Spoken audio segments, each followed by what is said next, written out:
नमस्ते। नमस्ते। Thank you. आज हम बात करने वाले हैं इस लड़की के बारे में।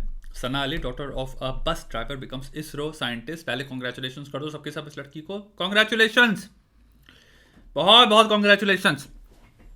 She हेल्स from Madhya Pradesh, Vidisha district. She achieved this distinction through sheer hard work, the courage of conviction and sincerity of purpose. This is what is impressive about this story. Very impressive. Her mother mortgaged her jewelry to help her continue her studies.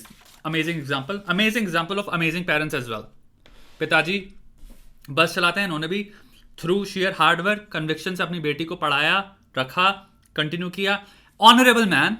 And माता जी भी किसी भी limit तक तैयार थी जाने को कि भाई हमारे बच्चे की एजुकेशन कॉम्प्रोमाइज ना हो, तो हम अपनी ज्वेलरी तक रख देंगे गिरवी। ऐसे माता पिता को नमन करो जीवन में, हमेशा हमेशा नमन करो। क्यों मैं वीडियो बना रहा हूँ इस पर थोड़ी सी बात कर लेते हैं। दो बहुत इंपॉर्टेंट रीजन है वीडियो बनाने के। पहला, ऐसे एग्जाम्पल्स को मुझे लगता है मीडिया में एकदम बीच पे रखना चाहिए। जितना भी जो चीजें हम देखते हैं उसमें सीधी बात, कोई घुमा फिरा के बात ही ना करो। तुम जब फोन खोलते हो 400 बार देख चुके हो कौन सा सेलिब्रिटी जिम कितनी बार जाता है, उसने आज क्या पहना जिम जाने से पहले, आज उसने क्या ड्रेस पहन रखी है, आज उसने इंस्टाग्राम पे क्या हुआ, आज नेटिजन्स ने क्या कहा, ट्रोलिंग नेटिजन्स क्या कर रहे हैं, ये कर रहे हैं, वो कर रहे हैं। दिमाग भर चुका है इस तरह की रेपिटेटिव हेडलाइन से। कितनी बार हुआ है तुमने देखा है ऐसे लोग के इंटरव्यूज, ब्रूट से लेके जितने भी लोग हैं, ये लोग सेंट्रली प्ले कर रहे हैं, या तुम अपनी न्यूज खोलते हो उसमें आ रहा है, या फिर कोई प्रोग्राम चल रहा है मेन स्ट्रीम शोज में जो 8 से 9 बजे आ रहे हैं, जिसमें हम ऐसे लोगों की स्टोरीज, इंडिया में अचीवर्स, यंग अचीवर्स जो गरीब घर से आ रहे हैं, सोशियो इकोनॉमिक बैकग्राउंड जिनके बहुत स्ट्रांग नहीं है, फिर बहुत ही खराब थे, उसमें भी उन्होंने उखाड़ के हाथ में रख दिया।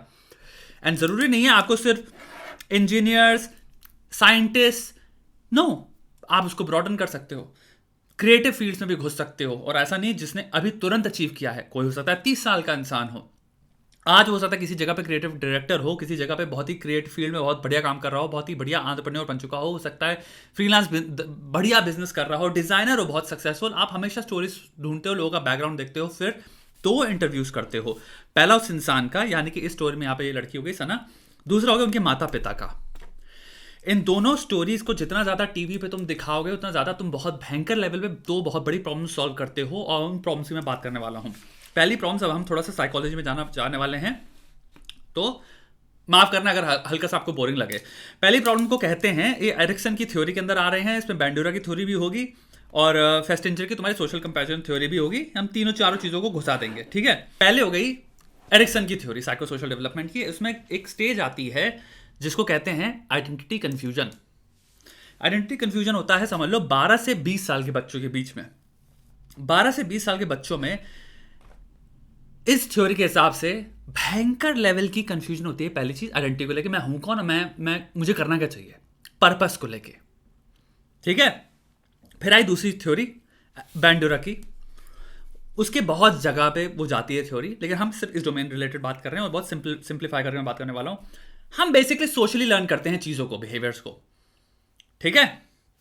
और हम उन बिहेवियर्स को स्पेशली लर्न करते हैं जिनका हमें दूसरों को देख के लगता है इनको रिवॉर्ड मिला तो मुझे भी मिलेगा।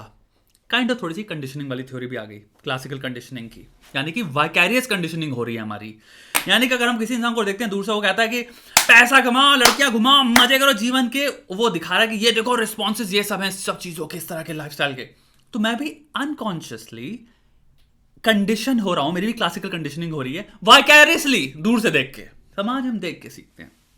सोशल कंपैरिजन थ्योरी, इसके दो फ्रेम में रख सकते हो। 12 से, अभी भी मैं 20 साल के बच्चों की बात कर रहा हूं। पहला फ्रेम आता है जहां पे आप जैसे 12-14 के हो, तो हम क्या करते हैं, हमारी सेल्फ एस्टीम क्या है, मेरी वर्थ क्या है, ये हम डिसर्न करते हैं दो तरीकों से। पहला हो गया भाई, जब हम 12-14 के होते हैं तो हम डोमेन स्पेसिफिक वे में करते हैं, यानी कि यार फुटबॉल खेल रहा हूं मैं, यार मैं कैलीग्राफी कर रहा हूं, मैं राइटिंग करता हूं, यार ये मुझसे बेटर कर लेता है, यानी कि इस पर्टिकुलर डोमेन में कोई मुझसे बड़ा है। जैसे हम एडल्ट बनते चले आते हैं, हमारी उम्र बढ़ती चली आती है, डोमेन्स हम छोड़ देते हैं और हम फिर अपनी सेल्फ एस्टीम को इन जनरल लोगों से कंपेयर करने लग जाते हैं कि ये मुझसे बेहतर है, मैं कम, यानी मैं कौन होऊंगा, ये टोटली हम कर रहे होते हैं। समाज में हमें क्या दिख रहा है, क्या मिल रहा है, क्या हमें बताया जा रहा है, महान है, ग्रेट है, बढ़िया है, उसके कंपैरिजन से।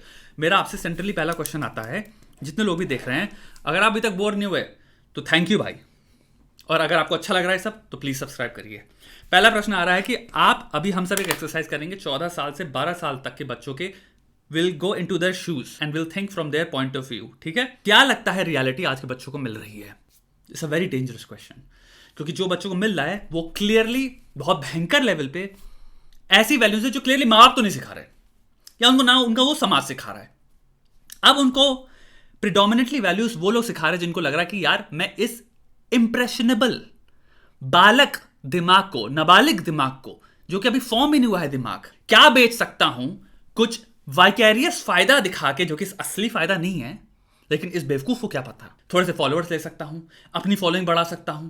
तो आज के टाइम पे मेजॉरिटी में हम शॉर्ट टर्म प्लेजर्स, मटीरियलिज्म, भौतिकता, अश्लीलता, ये सब चीजें बहुत भयंकर लेवल पे, इसलिए आप देखते हो 12 से 13 लोग को एक्सपोजर होता है। इस पर बहुत स्टडीज आ रही हैं, टिकटॉक पे बहुत स्टडीज हैं एक्सपोजर पे, 11-11 साल तक के बच्चों ने क्या क्या देख रहे हैं फोन पे, टिकटॉक पे क्या एक्सेसिबल है। एंड ये स्टडीज अच्छी चीजें रिवील नहीं कर रही, बच्चे को क्या एक्सेस में आ रहा है वो बहुत ही ट्रबलिंग डेटा ही मिल रहा है। आइडेंटिटी कंफ्यूजन का एरिक्सन आंसर रखता है कि आइडेंटिटी अचीवमेंट होता है। उम्र वो रखता है आइडेंटिटी अचीवमेंट की, भाई कुल मिला के इंसान को 20 से 25 तक तो मिल जाना चाहिए। आइडेंटिटी अचीवमेंट की उसने 3 वो रखे, आइडियोलॉजिकल, सेक्सुअल एंड वोकेशनल। जब इन तीनों चीजों का उत्तर इंसान को मिल गया है कि भाई मेरे को करना क्या है, मैं सेक्सुअली क्या मेरा सिस्टम है, मेरे को कैसा रखना है, प्लस मेरी आइडियोलॉजी क्या है जीवन की, किन पथ पे मैं चलना चाहूंगा, जब ये इंसान अपने से फॉर्म कर लेता है उसको आइडेंटिटी अचीवमेंट मिल जाता है, मैं कौन हूं का उत्तर मिल जाता है। इसको मद्देनजर रखते आपको समझना है, उन्होंने दूसरी चीज ये कही है, जिस भी समाज में पेरेंट्स, पीयर्स एंड टीचर्स की जो वैल्यूज जो वो प्रोपोगेट कर रहे हैं वो जब सिंपल होती हैं, उतना उस समाज में आइडेंटिटी अचीवमेंट मिलना आसान होता है। यानी कि जो प्रिंसिपल्स हैं, वैल्यूज हैं, वो उनकी परखच्चे नहीं उड़े हुए, आपको मिक्स मैसेजेस नहीं मिल रहे। बहुत इंपॉर्टेंट है हमारे समाज में ऐसे शोज, इवन यूट्यूबर्स को भी हमारी रिस्पॉन्सिबिलिटी मिलती है, जैसे मैं अभी कर रहा हूँ बातें, और मैं तो हमेशा वैल्यूज की बातें करता रहता हूँ। मुझे लगता है वैल्यूज, अगर मैं 5 राउंड से कहूँगा आज के समाज की जो फटके, जो चीथड़ा होने वाली और होती जाएगी आगे चलते हुए टाइम पे, वो यही है क्योंकि वैल्यू सिस्टम्स के परखच्चे उड़ चुके हैं हमारे समाज में, कोई वैल्यू सिस्टम क्लियर ही नहीं है। वही जो सोल्यूशन एक्चुअली में यहाँ पे एरिक्सन दे रहे हैं कि जब जिस भी समाज में वैल्यू सिस्टम्स क्लियर होते हैं, वहां पे बच्चों के लिए आसान होता है एडल्टहुड में ट्रांजिशन करते हुए आइडेंटिटी अचीवमेंट को अचीव करना। जो लोग नहीं कर पाते वो परेशान रहते हैं, कंफ्यूज रहते हैं जीवन में। ऐसी लड़कियों को जितना आप सामने रखोगे जो कि खुद टीनेजर्स हैं, जिन्होंने खुद अपनी जिंदगी में डेली चलते हुए एक बहुत भयंकर लेवल की इंट्रिंसिक मोटिवेशन से गाइड होते हुए एक रूटीन बिल्ड किया होगा, कंसिस्टेंटली काम किया होगा, मेहनत करी होगी, कितने सारे परेशानियों को, एडवर्सिटीज़ को उन्होंने ओवरकम किया होगा, क्योंकि ये खुद देख रही है इसके मम्मी अगर कोई चीज़, ज्वेलरी, जो हमारे जेवरात जो भी कहते हैं, उनको अगर तुम रख रहे हो, गिरवी रख रहे हो, तो बच्चे में भी तो कुछ बीतती है ना, जिसको सुनना बनता है। आज के बच्चों के लिए बनता है क्योंकि वो बहुत बढ़िया एग्जाम्पल सेट करता है। ऐसे आप जितने ज़्यादा एग्जाम्पल्स रेप्लिकेट कर सकते हैं समाज में, उतनी खूबसूरत बात है, उतना खूबसूरत समाज बनता है, समाज की बुद्धि इंक्रीज होती है। दूसरे तरह के एग्जाम्पल मैंने जो बात करी वो है इस लड़की के माता पिता। माता पिता हेल्प करते हैं माता पिता की। हमारे समाज में ये कभी जिंदगी में सोच रहे ना, I would say even majority लोगों के पास they have their values figured out. माता पिता को भी सोशल लर्निंग थ्योरी की जरूरत है, उनको भी ऐसे एग्जाम्पल्स चाहिए दूसरे माता पिताओं से, दूसरे माता पिताओं की थिंकिंग से, कि वो अपनी थिंकिंग उसके बेसिस पे, यहाँ पे इसको कहते हैं हम स्कीमा पियाजे स्विस साइकोलॉजिस्ट था, उसने टर्म इस्टेब्लिश किया था। कॉन्सेप्ट बेसिकली है, हमें कोई भी जो कॉन्सेप्ट समझ में आता है ना, सामने हमारा इंट्रोड्यूस किया जाए, हमारा दिमाग उसका एक फ्रेमवर्क फॉर्म करता है, फिर हम उसको उस फ्रेमवर्क से समझते हैं। अभी तुम्हारे एक माँ बाप है जिनके हमेशा बचपन से था कि मेरे बच्चे को या तो डॉक्टर बनना चाहिए या तो इंजीनियर बनना चाहिए।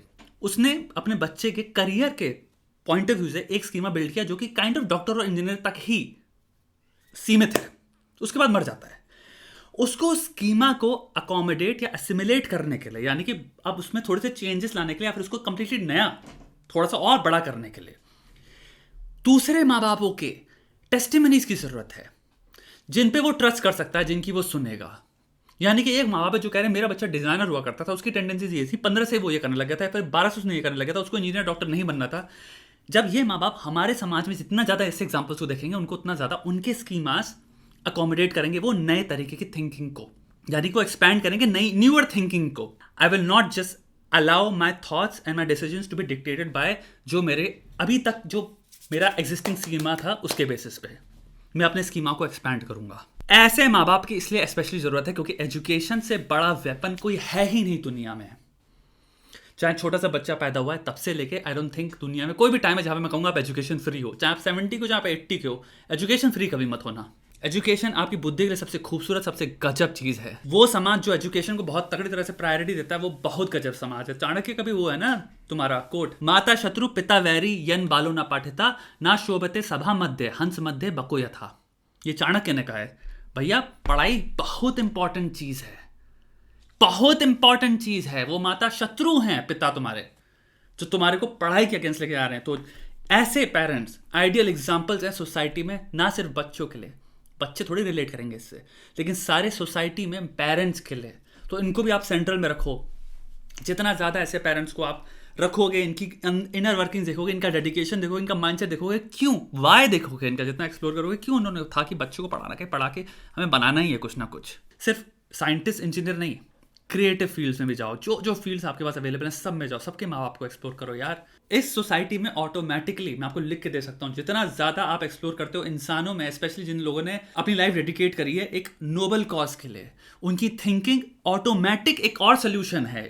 काफी लोग मुझसे पूछते हैं कि क्रिटिकल थिंकिंग कैसे डेवलप करें। बहुत तरीके हैं क्रिटिकल थिंकिंग डेवलप करने के, एक ये भी तरीका है, आस्क पीपल जिन्होंने अपने खुद से ही अपनी खुद की सोच की वजह से समाज के अगेंस्ट जाके उन्होंने कोई चीज को अपने किसी विल दृढ़ निश्चय की वजह से उसको एक मुकाम तक पहुंचाया। जितना ज्यादा ऐसे लोगों की स्टोरीज आप देखोगे, पढ़ोगे, वो करोगे, समाज की क्रिटिकल थिंकिंग अपने आप बढ़ती है, देखने वाले की क्रिटिकल थिंकिंग अपने आप बढ़ेगी, क्योंकि वो स्टेप बाय स्टेप अपने जैसे किसी इंसान को देख रहा है कि कैसे इसने novel thinking, creative thinking, critical thinking का, क्योंकि इसके पास सोल्यूशंस नहीं थे, एक्सिस्टिंग सोसाइटी सोल्यूशन प्रोवाइड नहीं करी थी, लेकिन इसका दिल में दृढ़ निश्चय था कि मैं अपने बच्चों को कराऊंगा या फिर अपने किसी चीज के लिए मैं को कराऊंगा। उन्होंने सोल्यूशंस इजाद किए। तो आप क्रिटिकल थिंकिंग समाज को इनडायरेक्टली सिखाते हो, इसलिए दोनों चीजें टीवी पे दिखाओ दबा के भाई।